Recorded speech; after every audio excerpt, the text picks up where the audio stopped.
All right, so we're going to go ahead and get started. Good morning.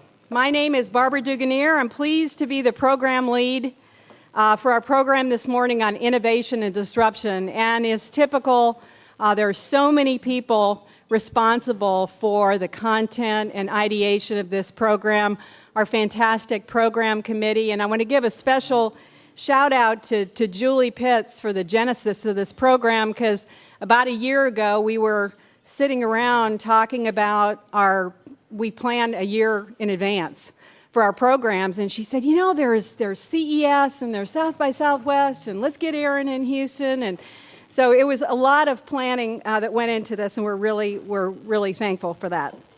So we have a thought-provoking and disruptive program planned for you. So prepare to feel a bit uncomfortable because it's a different format than we've really used. You've seen a little bit of already as you've walked in.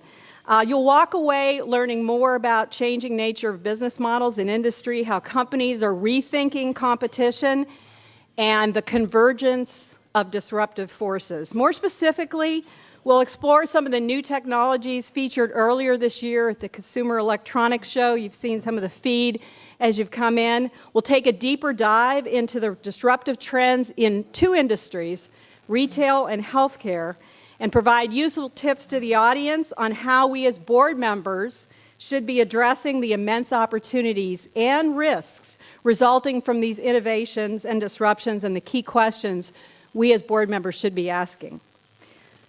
Before we get started, I'd like to take a few minutes for some NACD announcements. We're so grateful. Who's working the slides? We're so thankful to our sponsors who make these programs possible and allow us to offer them at no cost to our members. Please note there's a table outside the ballroom containing table-specific thought leadership, and maybe some of you have already picked it up from NACD and our sponsors. You'll find a program guide at your seat that lists all of our sponsors, advisors, and board, as well as upcoming local and national programs. Don't forget to take advantage of the last page in your packet for notes, should you care to take them through the program today. New additions, we want to make mention of our newest Houston area members. Please raise your hand if you're new and here with us today. Great. Welcome. We also want to announce our newest full board members. If this is your first time attending an NACD program, also welcome. We hope you, the program and meeting our staff and members. Please raise your hand if it's your first time as a full board member. Okay, they all have little kids. All right. All right, I guess, are you working the slides? Yeah.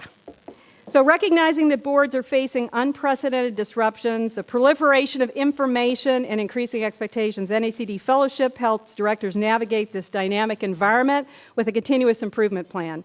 Advanced Director Professionalism course will be offered in Austin, good place to be, on June 11th and 12th, followed by Future Trends events on June 13th. If you're already a fellow, you can save 10% on the event. And don't forget, commercial, to sign up for our summit before March 31st and save $1,500. That's not chump change. All right. So we have some exciting programs on the horizon in Houston, Austin, and San Antonio. As a member, you can attend any of these programs, as well as the program across the entire 22-chapter system. So, all right, here you go, a little different. In the spirit of disruption, our program today will be different from what we're used to. Many of you have had the opportunity earlier in the back to visit our showcase of innovative companies and to learn about how they're disrupting their industries and how we're supporting these and other amazing innovations at Houston Exponential. And I want to give a shout out, she's not here today because she does have little kids, to our own NACD member, Gina Luna, who is the interim CEO and chair of Houston Exponential and CEO of Luna Strategies, for bringing these great innovative companies to us today. And believe me, there were so many, we had trouble just selecting 3.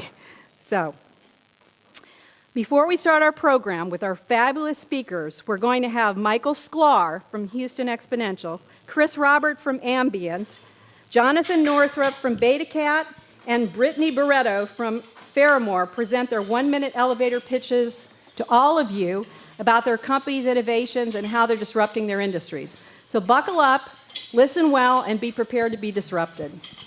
Once the pitches are delivered, I'll introduce our 3 speakers for this morning's program.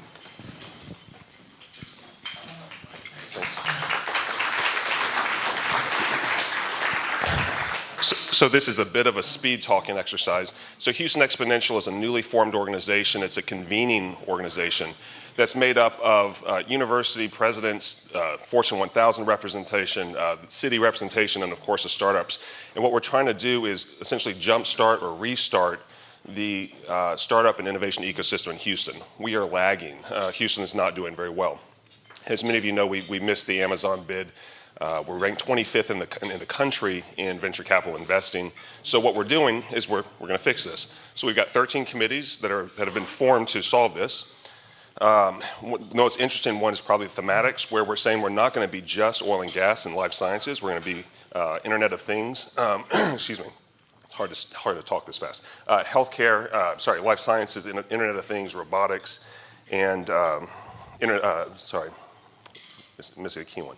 So just to continue on. So we're also looking at how do you recruit talent, how do you bring in dollars to help the city, how do you introduce innovation into the city government, and different initiatives. So it's a very exciting time, and we've got 4 good startups here to share with you guys today.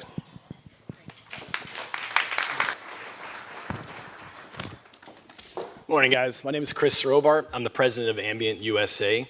So Ambient is building the self-driving car for oil wells. To put it another way, we're working with customers to enable what we call autonomous well operations, which really means letting the machine run your oil well or letting the machine run the oil field.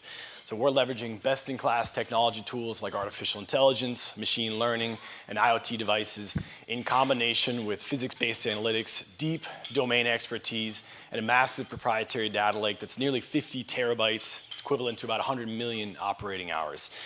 So we create value for customers by increasing production, reducing labor costs, reducing maintenance costs. Ultimately, we can deliver production improvements of up to 10%. We can reduce OpEx costs by about 20%. So these aren't just numbers we pulled out of the sky. These are numbers we're actually achieving with customers right now in pilots and actual commercial implementations. So if there's anyone who's a director for an oil company here in the room, we'd love to speak with you. Thanks very much for your time.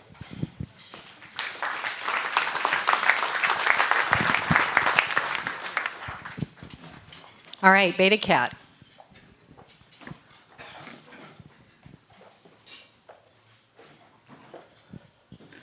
It's a pleasure to be here with you this morning, and I want to thank you for your time and also the group that you have here that has invited me to come. Beta Cat is a biotechnology company. We're a cancer therapeutics company. We came to Texas 3 years ago, invited by CPRIT, the Cancer Prevention and Research Institute of Texas, where we received a $16 million non-dilutive award to move the company here, and we came to Houston. Since then, we've been supported famously by Texans. We've been supported strongly by Sante Ventures, our institutional investment, and also supported by Angel MD, who is working with us on this round. And Dan Parsley, could you just stand up quickly? Dan and I will be in the back for any details that you want to know about the company. It is an unusual and exciting opportunity in cancer therapeutics. I know cancer therapeutics is a little bit of a difficult area for some people to understand, but that's why we've pioneered a model of investing alongside, letting you invest alongside knowledgeable institutional investors so that you could consider an investment in this kind of a company. We'd love to talk to you about the details of the company and our cancer therapeutic. We are right now starting clinical trials and look forward to seeing the last big inflection point in the technology before we would aim at a sale to a large pharmaceutical company sometime in 2019. It's a very exciting time for our company. Thank you very much. Who here is super single and tired of swiping? I am. You're not, I am. What if I told you that using this simple cheek swab, I could predict who you are most compatible with? Well, that is what Pheromore is doing. I'm a geneticist, and I can predict who is attracted to who because of 11 genes that have to do with your pheromones. Not only that, because DNA is not everything, we actually data mine your metadata from social media in order to match singles with local singles that have similar interests and values. We're calling this contextualized genetics. The dating app is actually just our beachhead product. We believe that the future is about combining cyber footprints with your genome data in order to really enhance people's lives. We've successfully raised over $1 million in angel seed financing, and we are launched in Houston. You can download the app right now. It's in the App Store under Pheromore. People are buying our kits through the app, swabbing their cheeks, actively matching and communicating on the platform. We're here because we are currently forming our board. We are specifically looking for board members that have experience with selling B2C and also using an app as the main platform for selling the product. If you know someone like that, or if that's you, then I would love to speak with you in the back. Thank you. All right, so you got to wait to get your cheek swab. You got to wait for the program, okay? I want to thank Michael, Chris, Jonathan, and Brittany for spending time with us this morning, sharing an overview of the exciting companies. And now on with the show. We know that you're going to have some great questions, so as is typical, at your tables, you'll have speaker cards.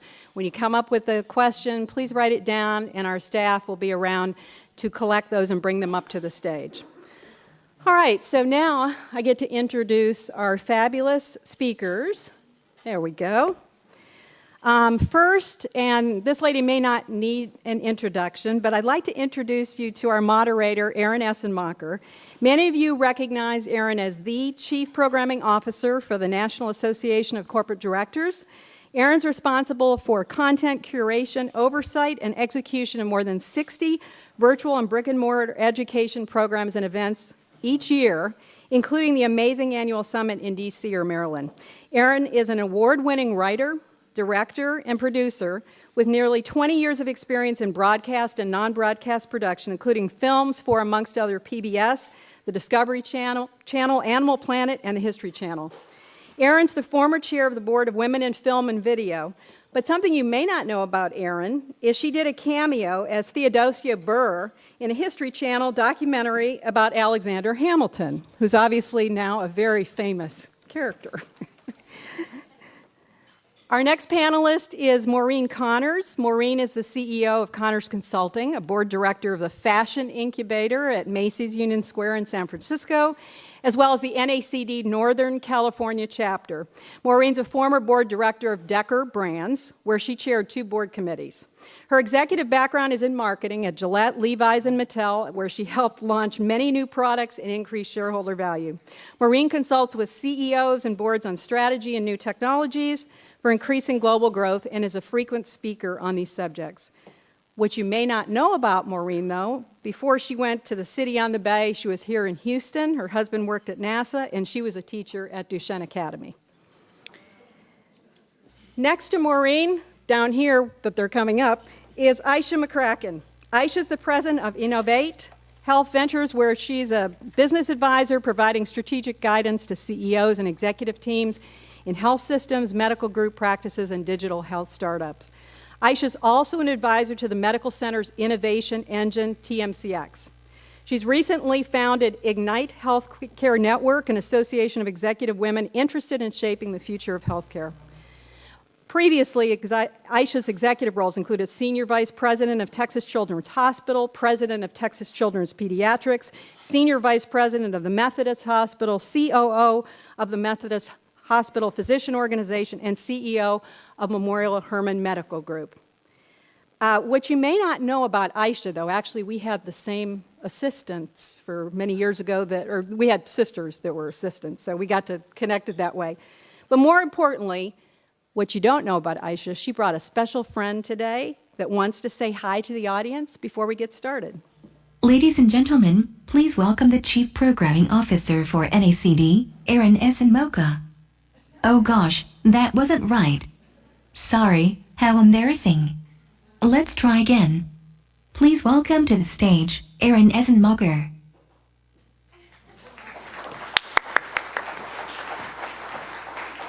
I just have to say thank you, Molly, and people that know me in real life also have a really hard time with my name, so it's not her fault. That was hysterical. In fact, some of you, Ken Daly, our old CEO, used to, he butchered my name to the point where it became my name, which was Assenmacher. So the first time I heard myself introduced by the voice of God as Aaron Assenmacher at Summit, it was like enshrined. So thank you, Molly. Thank you, Aisha, for that. I'm playing a little bit of a hybrid role today. I'm going to moderate our great panel that we're going to bring up here in a second. But I'm also going to set up for you some of the disruptions that we learned about here at the CES Consumer Electronics Show in January. We've really taken a disruptive approach to programming at NACD as well, as we know that this is something that boards are really grappling with. So we're looking at how can we do more experiential programming? How can we help boards, aside from having conversations like these, do great things like what Jen's put together here in the back, where you can actually meet the people that are doing this disruptive work, see these things hands-on, and really get a sense in person for how these disruptions are impacting the industries on the boards in which you serve. So things like our technology symposium that we launched last year that includes a Valley tour and going to actually 2 incubators in Silicon Valley. We're doing our Future Trends in Austin because we know that there's a great startup community there as well in June, as Barbara said. So I just want to tee up a couple of disruptive forces that we saw as kind of a framework for the great conversation we're going to have with Maureen and with Aisha. And I think one of the most important things to keep in mind as we're talking about disruption is you can't talk about the technology in a vacuum. The technology is absolutely converges with what's happening in terms of how the market is shifting, social demographic shifts, how attitudes are changing. And so what I want to just tee up for you are how we're looking at kind of the convergence of these things. So the first thing I want to talk about is just this idea of how social demographic shifts are shaping the market. And we have a little video here that I want to play that's just a little bit of B-roll from some of the exhibits that we saw at CES. And I have some stills up here, but we'll roll the video in a second. You'll see here we have this spoon from Geneno on the left, which is basically for people who have Parkinson's or have other issues where they have stability issues with eating. And it's actually a spoon that stabilizes so that they're able to eat. Over here we have Ollie, which is a self-driving accessible van. And so you're starting to see how we're using technology overlaid with what's happening in terms of, again, shifts in aging population, shifts in the needs of, again, folks with disabilities. There's also a piece here where we can see the way that audio-enabled technology is overlaying everything. And one of the things I thought was really interesting about CES is Shelley Palmer, who took us on the tour of the floor, talked about how millennials are the first generation that's grown up with earbuds in, right, from the time that they're babies, right? I have a 5-year-old nephew and a 7-year-old niece, and I know that's definitely true for them. And that what that means is that we have a whole generation of folks who is going to have hearing loss much earlier than what we're used to now. Yeah, it's upsetting on one hand, but it's also something that's really important to keep in mind as we think about these things that are voice-enabled. Yeah, sure, it's great. There's a lot of convenience involved with something like Alexa, but we're actually going to get to a point where that's a necessity. And that's just, it's a little thing, but it's something when you start to extrapolate out what it could mean, probably touches almost every single company in here. We'll skip the video. So one of the other things that's really interesting to me is watching how industries are being, the lines between industries are being blurred and how industries are sort of learning disruption from each other. So I want to just give you a couple quick examples of business model disruption where we're seeing these lines blurred. So how many people in here have heard of Blue Apron or HelloFresh or maybe our customers? I am. So you're seeing now big companies like Walmart announcing that they're doing meal kit delivery service because they're looking out, they're seeing who are the small, maybe not so small anymore, startups who are disrupting pieces of our business model and how do we take a page out of their playbook. One of the other things we heard about at CES is car companies, Mercedes is one of them, are looking at taking a page out of the Rent the Runway playbook. Marian's going to talk more about the fashion industry. How many people, again, have heard of Rent the Runway or are a customer? I am. So basically looking at this model of you pay a subscription fee and you can drive a car for a day, you can drive it for a week, or you can drive it for a month. When you start to think about, again, this isn't just about how is my consumer base changing, how is how they want to buy a car changing, do they even want to buy a car? Are we really looking at a whole sort of shift in the model for how people are consuming our products and services? And then this is one that I love, and this will get into, again, how we're seeing the lines blur between industries and seeing whole industries kind of disrupted by unlikely competitors. I think that's another really emerging theme, is that the competition, your competition, is probably not who you think it is. And you really need to be asking yourselves really critically as a company and as a board, who is our competition? And then another thing we'll talk about is what business are we in? And are we really clear and thinking broadly enough about that? So Pico Brew was another company that we saw at CES. It's a machine that you can brew beer at home. It sounds fun. I brought my brother-in-law one of those kits through the mail that you just do it the old-fashioned way with science. This is a machine. What's really interesting about this, though, is it's all internet-enabled in the sense that they've built, and what the real juice is here, it's not the technology that is really the juice in their business model. It's the fact that they are leveraging community. So I usually use this example in conjunction with something that more people have heard of, which is Peloton. How many people have heard of Peloton? With the exercise bikes, and they just unveiled a treadmill at CES.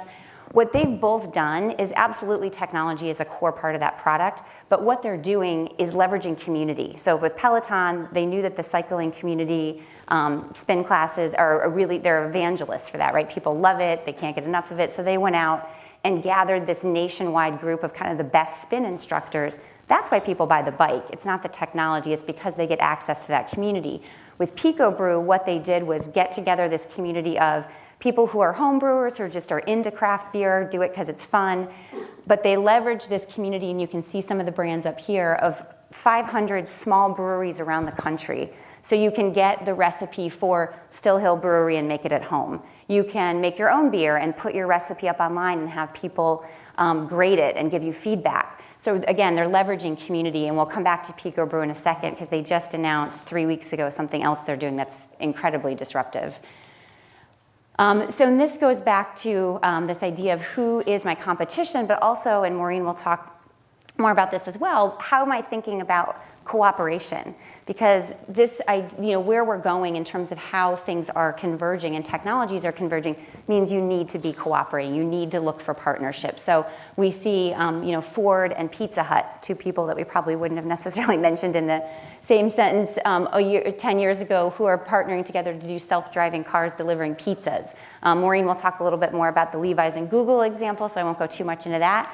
And obviously this very famous example that's been very disruptive over the last month of this healthcare venture between Amazon, JP Morgan, and Berkshire Hathaway. Very unlikely partners, especially in the healthcare space. And also, again, leveraging shifting attitudes about how are we thinking about healthcare, how are we consuming healthcare. Molly's a great example. How are we getting our healthcare? And what we're seeing here is the very concept of what industry am I in is also being disrupted. I was telling Maureen, my college roommate is on the team at GM that is putting mobile shopping in cars. So when you think about, if you're in the retail space, is it brick and mortar versus online? You're not thinking big enough. So again, really asking these questions in a much more expansive way. The other thing I would say in terms of competition is, are you really, again, thinking big enough in terms of globally? China is really on the move. You could see it, in person up close at CES. There was a 40% jump in the number of Chinese companies there. They're making huge investments in fintech, AI, green tech. So are you looking at those emerging competitors and really thinking big picture about where your competition's coming from? And we had Pete Kors, who is everyone knows Pete Kors. He was at our master class 2 years ago, and he was really lamenting the rise of the craft brew, that these young people don't really know what they're talking about, that if you go, when bars are taking Coors taps out and they're putting these craft brew taps in, he's saying we're going to them with all this data that, if you have a Coors tap, people will spend more time in your bar, they'll buy more beer. And it's like that data doesn't matter as much to the bars because there's a whole other social demographic thing that's happening about why younger people are coming in for craft brew and how else they're spending their money. So again, they're really struggling with this business model disruption, and it has as much to do with social demographic shifts and attitude shifts as it does anything else. And then finally, coming back to Pico Brew, they just announced last week that they're actually creating a commercial application for this. So if you are a bar or a restaurant, you can buy a Pico Brew machine and you can get the recipe for any of these craft breweries. So you don't need to truck in bottles from Colorado or Iowa or Baltimore or California. You can actually make it in your bar with their recipe via this machine.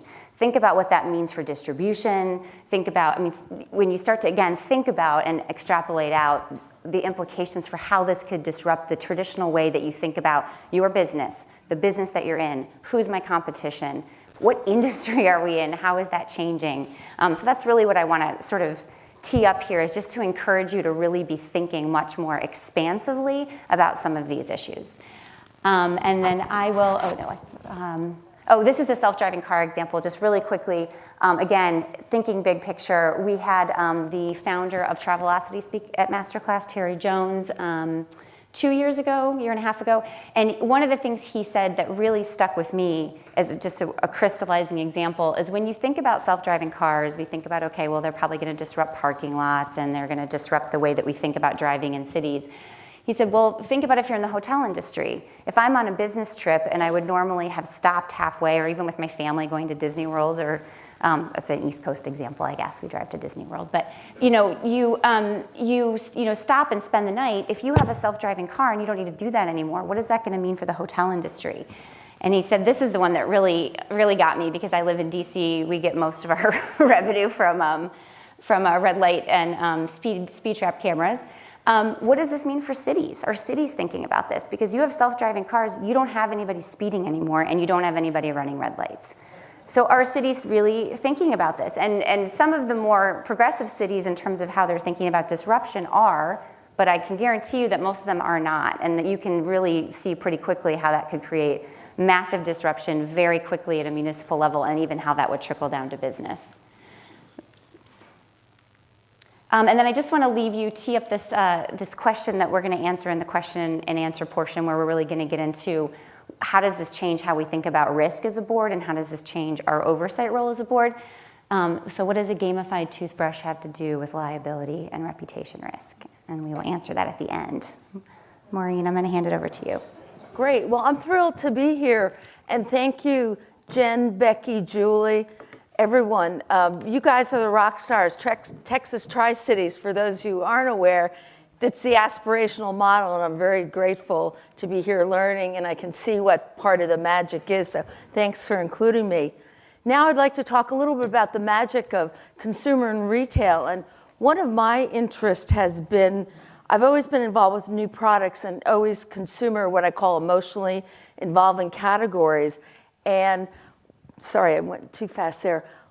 So this whole new era of innovation and disruption, and what I'm going to talk about are the technologies that I think are going to have most impact on the industries that I'm involved with, but a lot of them involve you because you are consumers and you shop and go to retail. So Aaron talked a little bit about some of the new business models, and I'll just give it very quickly. So the whole trend of subscription models came up, and we weren't as aware of that happening, and it impacted my former group. Gillette was impacted. Dollar Shave Cream took quite a bit of market share, so clearly that model was working, and the big guys missed it, and they were very successful in being bought out by Unilever. So clearly the consumer patterns have changed in terms of what we thought was driving their interest has changed, and it changes a little bit by generation, but more importantly, for us as companies, you have to think about, could this impact us? And Aaron mentioned Rent the Runway. It is also a subscription clothing model, and I know, how many of you, we saw hands for Rent the Runway. How many of you actually have used any of the subscription services? Okay, hands raised, good, good. Well, I underestimated the potential value, and it's interesting in looking at business, I thought it's not going to be that big, but Rent the Runway has hurt even Neiman Marcus. But here's what they did that was brilliant. If you're in San Francisco store and you go to the Neiman Marcus on the top floor, which is typically not one of the most used spaces, they have a Rent the Runway boutique there. So it's great because Neiman gets new consumers walking through, and Rent the Runway gets a great physical exposure to the brand. So I think some of these are a couple of examples of how we have to rethink not only the new technologies, the new business models, and Erin will be talking, and she did a little bit about the new attitudes and behaviors. Large brands were trusted or used to have a higher level of trust, but it has totally impacted the financial valuations of some of the large brands because whether it's beer or whether it's clothing or some of these other items or beauty products, a lot of the consumers are buying independent small brands because they trust them. They hear it from social media, and they're putting higher value on that. So you as a company have to look at what are the impacts of some of those attitudes on my consumers and now and in the future. The other thing that can happen and has happened is the new combinations of technologies. And I'll give an example. A few years ago, and I first got to CES because they helped Polaroid at the launch of the digital camera. Well, we racked our brain. It was considered innovative at the time, but we never paired it with a phone. And when you think about a dynamite, total new category that we didn't plan on that existed, you not only have to think about these things, but where could the competition come from? Is there some unique combination that could come together? So that's something just to put on your screen. And as we're talking, I refer to it as an ecosystem. You've got to look at all elements of your business for how they're going to add value and how you create shareholder value and who could disrupt you at any aspect of the value chain. And certainly Amazon has done a phenomenal job. And you'd think, oh, overnight shipping, who really, yeah, really, okay. And I'll give you a specific example. Amazon was not in the fashion business, and last year their business was over $20 billion. So a lot of stuff is happening. So as a board member, I think the key takeaway from all of this is A, what's the impact on strategy as you address what's happening in your industry? And even if there's nothing specifically happening dramatically in your industry right now, it could happen. And you need to look at your fiduciary responsibility and say, what do I need to know? What do we need to know as a board? And what's the impact on the workforce of the future and the potential ROI and risk? So now I'm going to switch gears and I'm going to talk about some of the industries that I'm very involved with. Clearly, clothing is one that is important. And I don't know, how many by any chance are in the clothing business or apparel? Or how many of you in the consumer business?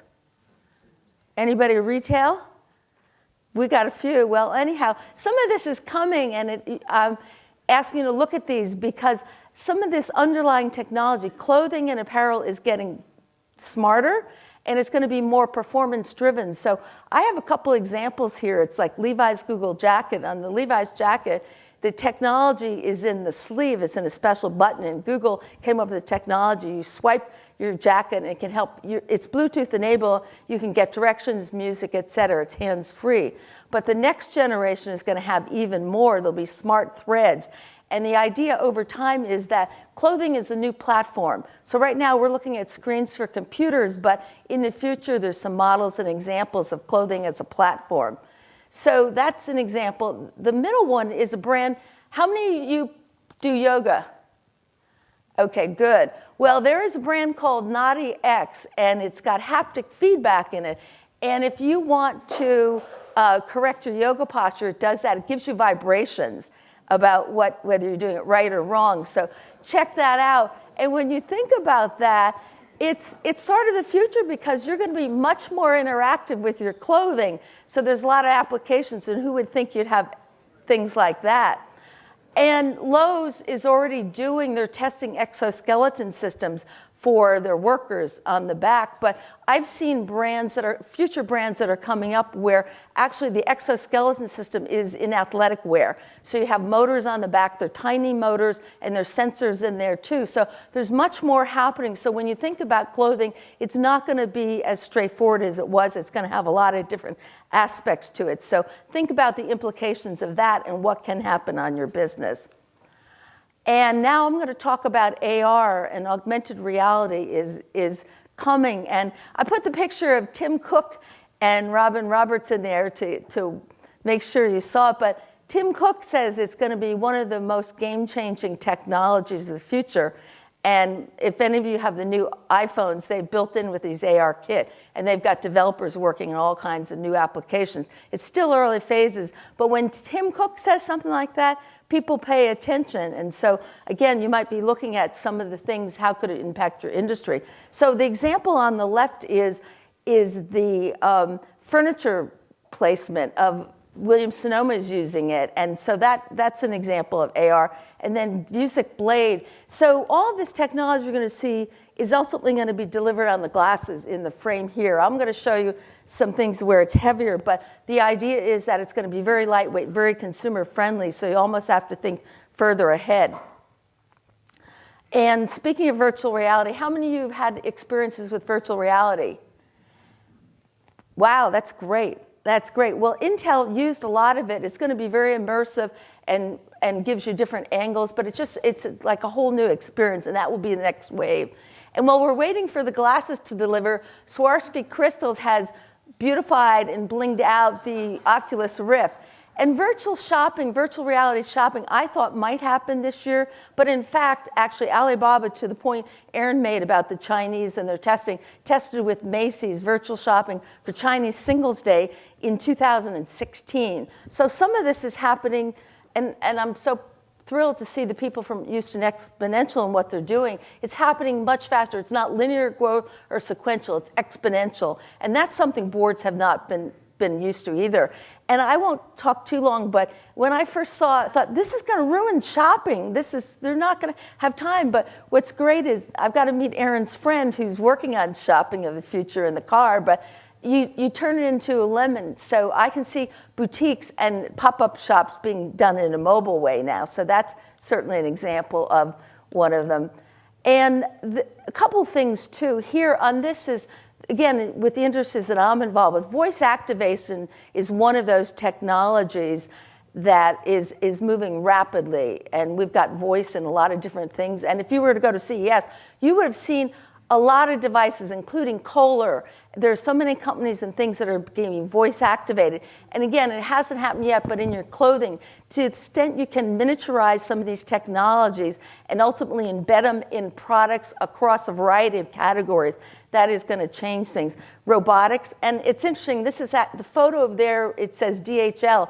I actually have seen robots. I've seen Pepper in the middle, but the one I was at Plug and Play the other day. So DHL is now going to be competing a little bit against UPS, et cetera. And so they deliver food, but they deliver documents and other things. So that and blockchain, we don't have time today, but blockchain does impact just about everyone's industry. So again, as a board director, you need to be aware of some of these.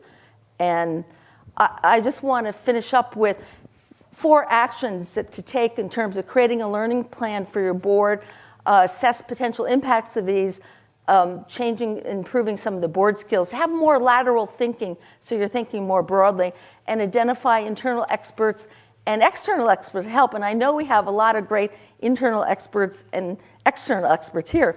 And finally, I just wanted to point out, in case you haven't seen this most recent directorship, actually I talk a little bit, there's an article that I wrote about the innovation era and implications for boards. So that's I just wanted to let you know about that too. So thank you.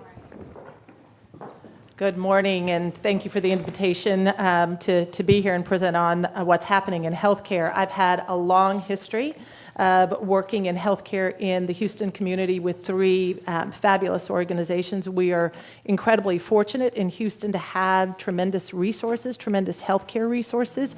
What's fascinating around all of that is that while we innovate around energy and investment, we give philanthropically to grow our healthcare institutions.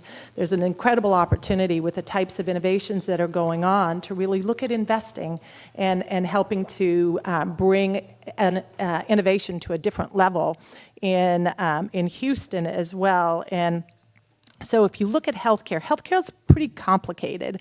There's more regulation, there's more clinical safety, and there's a huge amount of fragmentation. Having said that, there's a lot of data, so you're seeing a lot of innovation around data and the use of data in a variety of applications. To put a context around healthcare, it's a $3.3 trillion industry in the U.S., and it's growing to $8.7 trillion internationally. And in the U.S., we always say healthcare is local, which because of the fragmentation it is, but we have to keep an eye out on what's happening on an international level, and I'll talk about that because there's a lot more agility, if you will, less regulation, and more freedom to innovate in international markets than possibly what we see domestically. So I wanted to kind of give you the feel for, in the U.S., the pressures for the existing healthcare providers, if you will, are incredibly high. There's an incredible amount of uncertainty in the healthcare industry today that didn't exist 10 years ago, 20 years ago. So the ability to innovate inside domestic organizations is also kind of surrounded by a level of uncertainty. On an international level, there is a lot of creativity, so there's a lot of investment now going into healthcare, but not only in life sciences areas, but also innovation around digital technology. And I think, as Michael pointed out, Houston, from an innovation perspective, is lagging. In digital health, Austin ranks 6th and Houston ranks 26th. So there's a lot of opportunity given the resources we have to really create a vibrant innovation economy around digital health. So some of the things that I'll get into in greater detail are some of the opportunities. There we go. So innovation, what happens in the U.S. is, ooh, I just came to life. Did that get louder? Okay, good. In the U.S., our cost, per capita cost, is $10,000 per capita. We have a GDP, healthcare spend represents about 17, moving up to 18, and anticipated to get to about 20% of GDP. So cost is a real issue for us. We live on average to about 79.3 for $10,000 spend. The second closest is Switzerland, which is about $8,000 per capita spend. They live to 82.2, so their life expectancy is higher. They spend less. The UK, Germany, other sort of OECD countries spend about $4,000 to $5,000 per capita, and actually their life expectancy is higher than the U.S.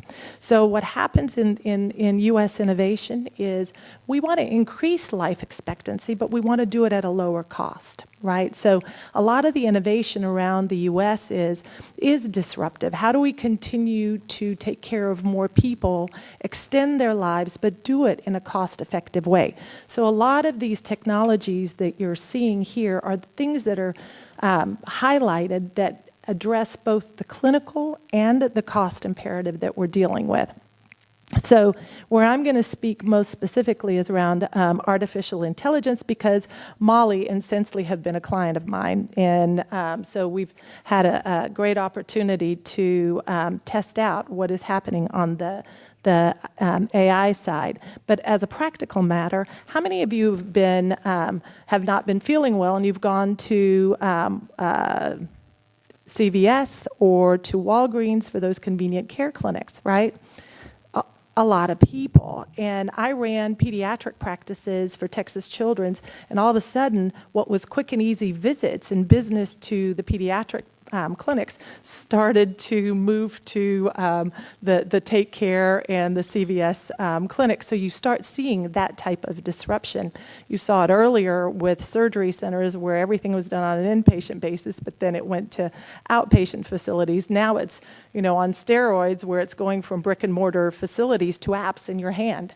So these types of innovations are taking care down to its lowest possible cost and reaching as many people as possible through AI and through apps. And Molly is an example of that.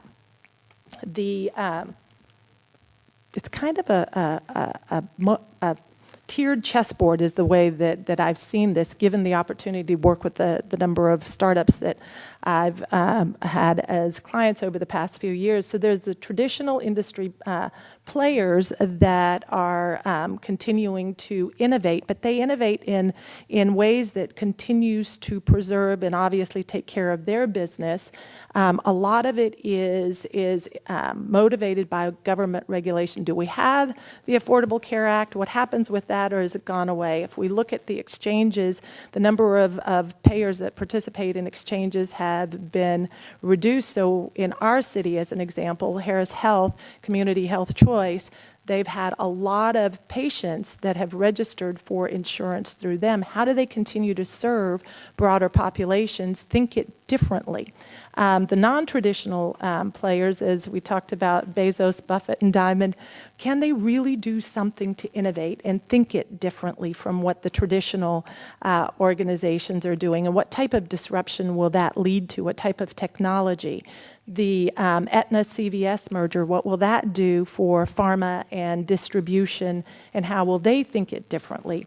HealthTap, Alexa are all AI and ways that through apps, and Sensely as another, through apps will intervene and take healthcare. Can you get self-care, access to self-care, and not have to go to your doctor's appointment? And I'll show you how that works. ZocDoc makes easy appointments for patients, a unicorn, by the way. And then now customers and patients are activated in ways because you've got high deductibles, you're more aware of what you're spending, and there's more information available to you in terms of how you make healthcare choices. So that starts to play out.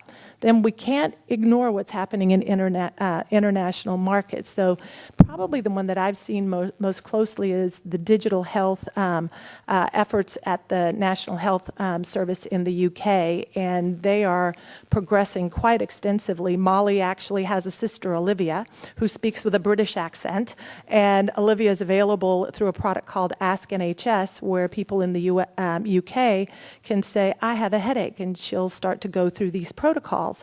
And based on each answer, it takes you down a path. Those protocols are digitized protocols from a proven provider called Odyssey, a clinical provider in the UK. So at the end of it, Olivia may be given self-care advice. 13% of the time, the symptom checker gives self-care advice, but if she needs to send the user to the doctor's office, then she knows through the UK that a patient lives, this is John Smith, who lives in this particular region in the UK, and this is John's primary care provider. So it helps to triage that person. And in the UK, they call it demand management. So more people get access to the right care that's right priced. So their life expectancy continues to be higher than the US. They're using digital solutions in ways that we are not yet. But if to the extent that that gets proven, our ability to take these particular solutions to the US market, incredibly high in helping manage demand, helping get patients to the right place, and also giving them an exceptional patient experience, because I don't know how many of you have tried to make appointments at doctor's offices, but they're not necessarily as easy to get into as you might like or hope. Whoops. So AI, this is why AI is being looked at so carefully in markets, because the assumption is that it has the potential of creating $150 billion in savings in terms of these various areas in the way that healthcare operates today. So if you look at virtual nursing assistants, which is who Molly is, so she's a virtual nurse, your virtual health companion, there's an opportunity ability to save about $20 billion in U.S. cost by intervening and reducing administrative burden, by changing the labor. If you have chronic diseases, take for example CHF, Molly has protocols to intervene with people who have congestive heart failure. Every day she will check in with the patient and take a weight and take a blood pressure, and algorithmically those trends are managed to see where there are alerts that should be triggered, and the care team is triggered to intervene early with patients who most need it. We can't afford nurses to do that. We can't call every patient, right? But the ability to get this data and intervene early is a way to keep people healthy and reduce the downstream costs of unnecessary healthcare services. So those are some examples of how AI is being used. Will AI replace your doctor?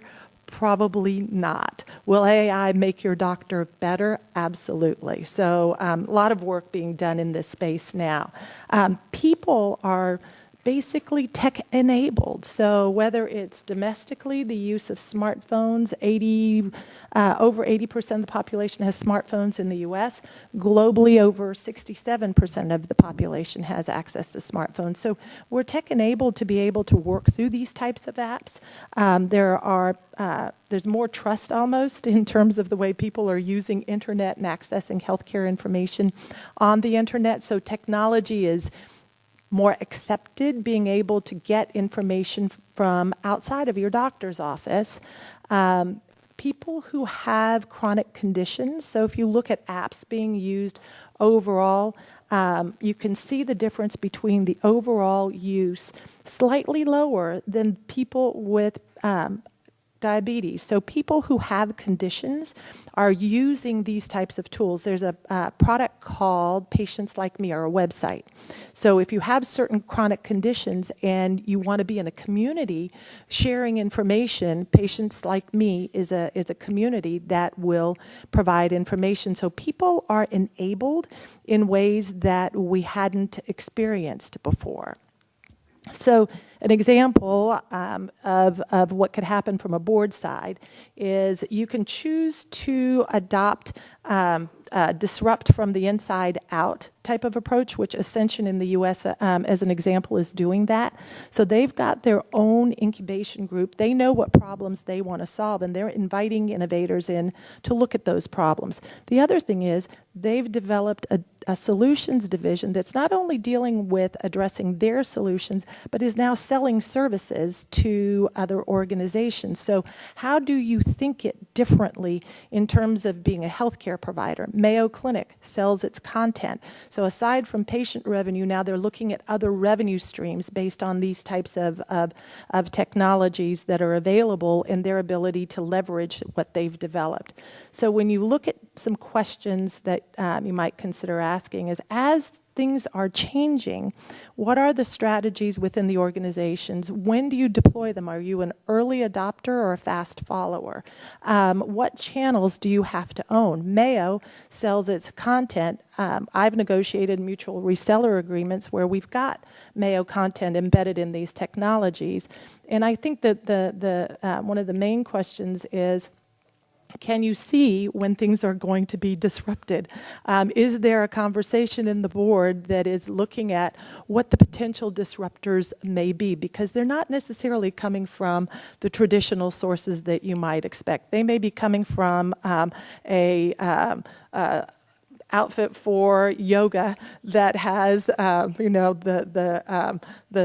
sensors inside. So the way that boards are looking at disruption, I think, needs to be beyond the box of the industry. So thank you.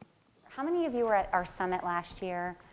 Richard Edelman presented some of this data. I'm just going to kind of refresh, and then for the people that weren't, just quickly go through it. So basically every year Edelman does this big global survey of trust. They survey over 33,000 people worldwide, and they look at trust in 4 key institutions: government, media, business, and the NGO sector, so basically nonprofits and other folks who are doing that kind of work.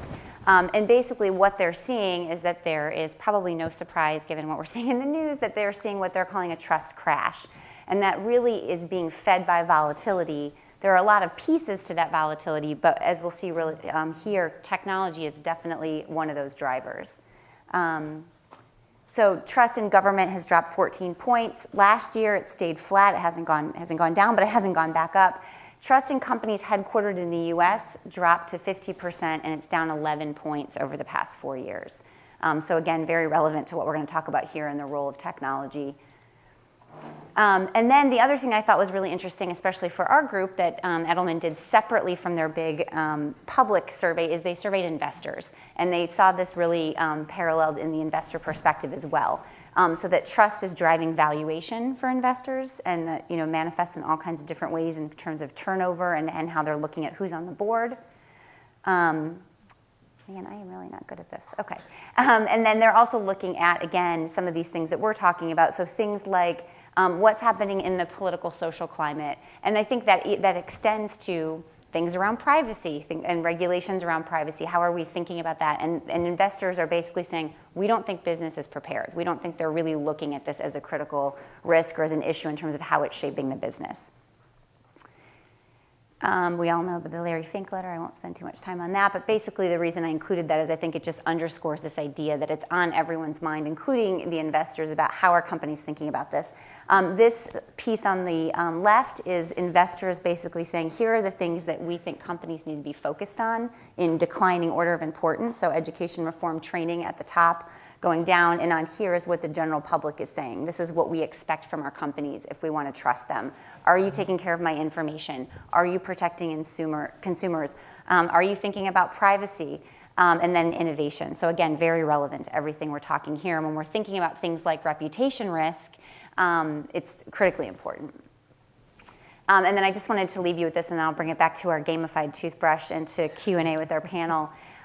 This issue of privacy, data, physical security as it relates to cyber is so important, and we're seeing it everywhere. The gamified toothbrush example that came up at CES is just really quickly, Shelley Palmer pointed out, hey, look at this, it's fun, it's $25, it's for little kids who don't want to brush their teeth, it turns it into a game, it's connected to the internet, there's an app, it's so fun. And I'm thinking, oh yeah, that's great. I can totally see my 5-year-old nephew who hates brushing his teeth loving this. And he said, it's great until you think about a 5-year-old alone in a bathroom with an internet-connected, camera-enabled cell phone. I mean, that's a perfect example of completely unintended consequences, but I like that example because we all have children in our lives in some form or fashion, and I think it really brings it home to some of the things that are at stake when we look at the risk side of the equation. So just like at the beginning, I really wanted to challenge you to think bigger about what industry are we in, who's our competition, how are we thinking about this, and this will be a good segue to our Q&A, is how are we also thinking about risk? And are we taking a broad enough lens on what are the potential risks that some of these technologies introduce, and how are we thinking about that at a board level? All right, so let's talk about, as hopefully you guys have some questions. You do have those cards on your table, so if you have a question, write it down and hold it up, and I know they're bringing them up. But to kick us off, let's bring it back to the board, Aisha and Maureen. And you have in your packet some of the key questions that you should be thinking about. How are you thinking about this, and how are you advising your companies when you think about the risk piece? And that can both be the risks that we just talked about or the risks of not being as aware of the impact of these technologies. Well, for example, some of the retailers that I work with, clearly they know the risk. They've gone out of business, and even this week everyone saw Toys R Us and what's happening. So that's the ultimate, and I think retail is very focused because so many have lost, they've gone out of business. And some of it, a lot of it's been to not being on top of certain trends, and some of it's they were over-levered. But I think the boards there realize they better start paying attention, as particularly I think some of the different behaviors of their consumer group definitely are impacting them more than they would have thought. But I think for boards, they need to step up the game in terms of looking and doing a deep dive in terms of who is winning share and taking share and why, and how could these new technologies impact us. Great point. Do you have anything you want to add, Aisha? So in the healthcare side of things, what is prevalent are pilots. So a lot of technologies are tested in sort of small pilot settings. An example is what I went through recently with pilots for Kaiser in Orange County, and you can have a small population and you have to look at what the pilot metrics are, but they have a risk review office. So they've set up an infrastructure inside the organization that evaluates risk before they take something to an enterprise level type of distribution. So I think how the organization is analyzing opportunities with new technologies and where they have built an organization that had sort of that formalized risk assessment before they would look at expanding a technology. Great. There are two questions here, Aisha, that are specific to the work you're doing, so I'm just going to try and combine them and do it as a twofer. So one is about, you talked about the higher life expectancy of Europe versus cost of care, and one of the questions is that strictly due to medical care, or are there other factors like lifestyle? Do you know if you know that? And having had, I don't know if you all knew Dr. Ralph Feigen, who was president of Baylor College of Medicine and was my boss for many years. He would tell you that there is a genetic element to some of that, there's lifestyle to some of that, but I would also say cost of care is also included. So I don't think it's one factor that impacts the life expectancy, but I do think care delivery, if you look at Canada, if you look at the UK, if you look at the European countries, their care delivery models are different. So how much of that is influenced by which of those things is hard to say. Okay. And then in terms of going back to Molly, how does the physical component work? We have a question here about sort of, for example, if you need to have your blood pressure taken, like how do you sort of, how does that interface? So two ways. One is they're Bluetooth connected devices that are paired with technologies. And so you can actually automate the way Molly ingests information from the patient. I would love to tell you that that's an elegant, 100% working solution, but depending on where your Wi-Fi is, what device, there's so many different devices, so the variability of devices and pairing those things does have some hiccups along the way, but if that, if you can't pair it, then there's an opportunity just to take your weight and enter it in, and take your blood pressure and enter it in. So for the time being, we kind of have both as options with Molly and Olivia. Oh, great. Okay. So we have two questions here about blockchain. Maureen, you kind of teed that up.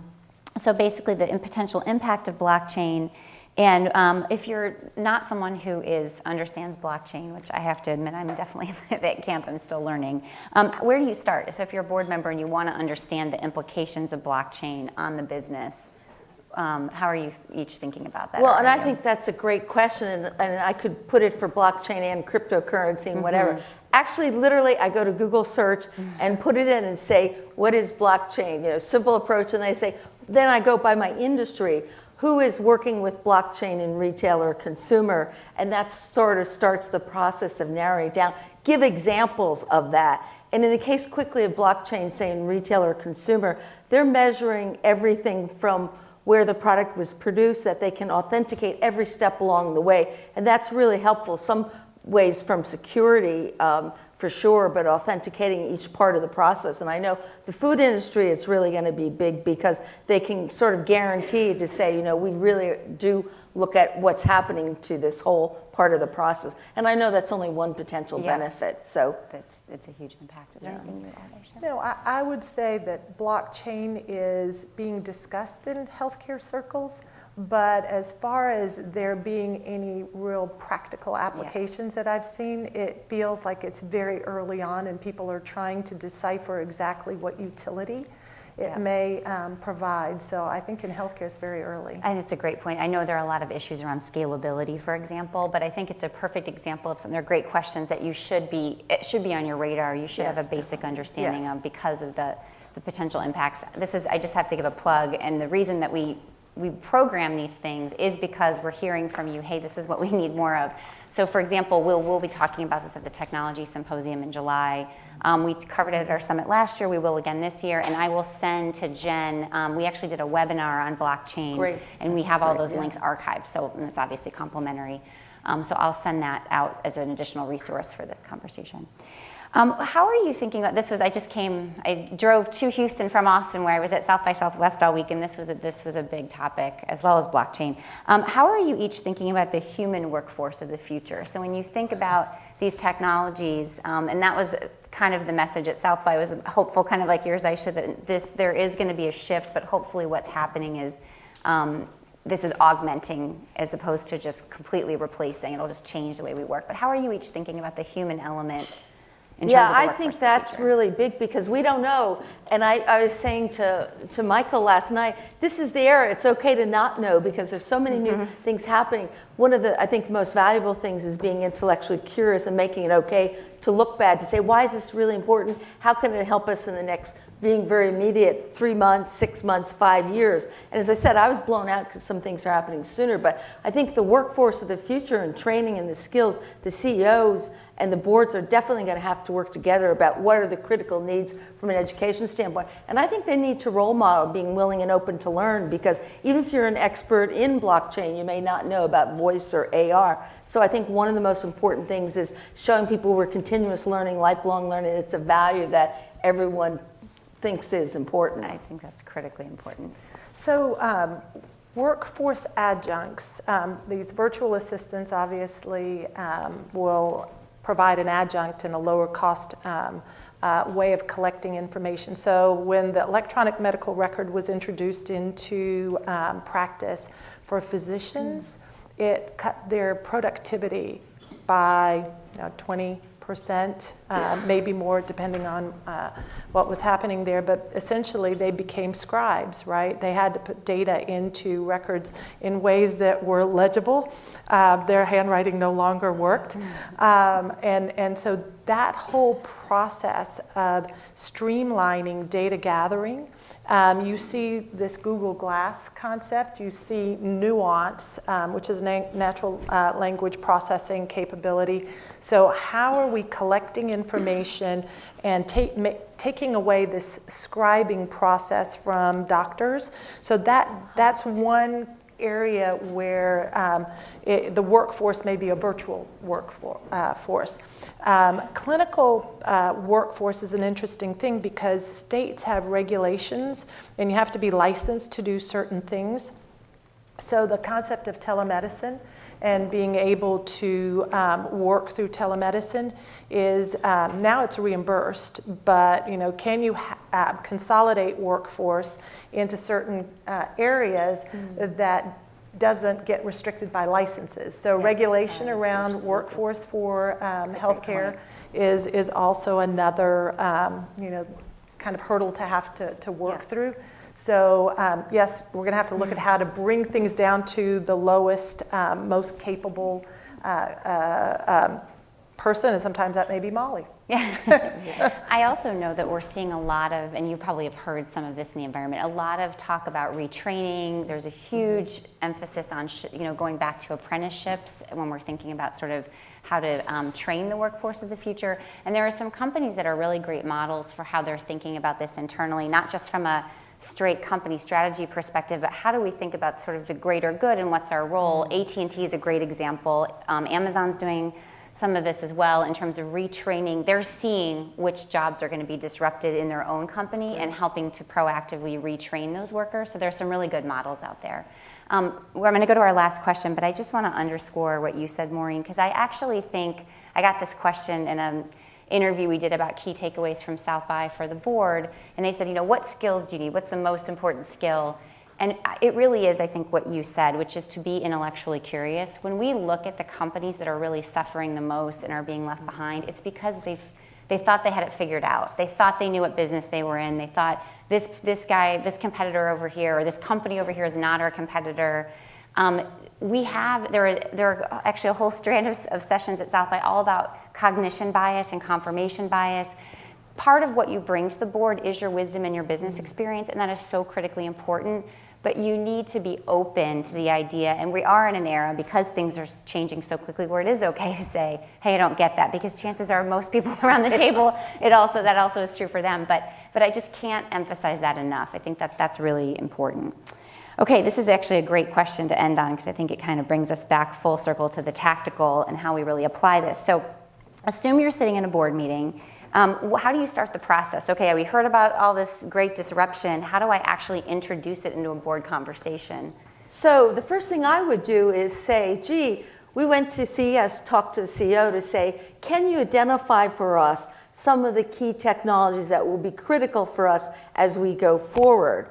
And can we have a discussion about that? And maybe with the management team and the board, however it works out. But I think it's important to get the CEO input, so the CEO's leading the process. And then say, what should we be doing differently in terms of how we're tracking and measuring it? Because to your point about risk, I almost think, how could Gillette or Procter & Gamble miss some of these trends? Because they spend a lot of money, I know, on marketing research, or what do we need to do differently? But I think the fiduciary responsibility plays in, so I think it's not just a nice to have, and I don't think you can just have a technical committee. I think we're evolving towards, we need to measure this and look at this. We need to be smarter about it. But I'd be very pragmatic, knowing you have to usually deliver by the next quarter. What is really on the radar that's impacting us in the industry right now? Who's taking share, looking at it that way, and what can we do differently? And what is the CEO's idea for how they're going to educate the board and get them up to speed? That's why I started with, we need a technology learning plan,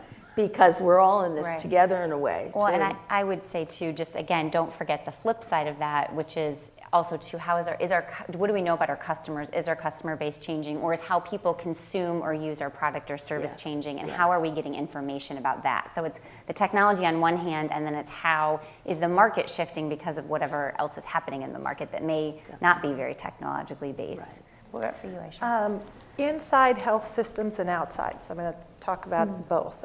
In health systems, more and more you're starting to see chief innovation officers that are really looking at what is needed in a health system, going out to the startup accelerators and really trying to match what the needs are with the technologies they're finding. So I think the fact that there's somebody that is at an executive level managing through and trying to find things that are going to be valuable to the organization is a great step, along with the kinds of things that Maureen has pointed out. So that innovation isn't just a side thing, but it all of a sudden becomes more of a priority, so that it's discussed in board and reported out and so forth. Outside of healthcare, I think is really interesting. So I was with a person who leads kind of the innovation aspects of Toyota. So 70% of Toyota's income is automotive. 30% is in this innovation category, where they're out looking for things that have a healthcare component to it, because they have this distribution channel. And they're looking for ways to connect with healthcare innovators. So they're in Africa, and they're trying to look at sickle cell disease and what could be done.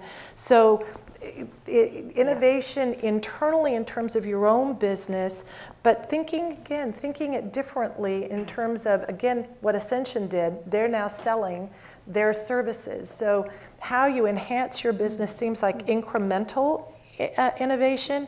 Really thinking it differently is kind of a different role, in how boards kind of dial that in to their strategic conversations, I think is something that needs to be considered, not as a sideline nicety, but probably an opportunity for kind of strategic focus. That's a great point. And I will just end by saying, in your folders, we have a couple of takeaways that I think will be helpful, particularly to that question. There is a list of questions that boards should be asking. So in addition to all these great points, things like, how are we thinking about this in the context of talent? Do we have the right people both around the board table, but also in the organization? How are we thinking about capital allocation? How are we thinking about some of these other pieces? And then finally, there also is, in addition to Maureen's great article, there's also, we did an executive summary of our key takeaways from CES. I would say take that to your board meeting, make copies and share it with your board members, so that everyone can kind of get a sense of the landscape. But please join me in thanking Aisha and Maureen for a great discussion. Thank you to all of you for all of your great questions.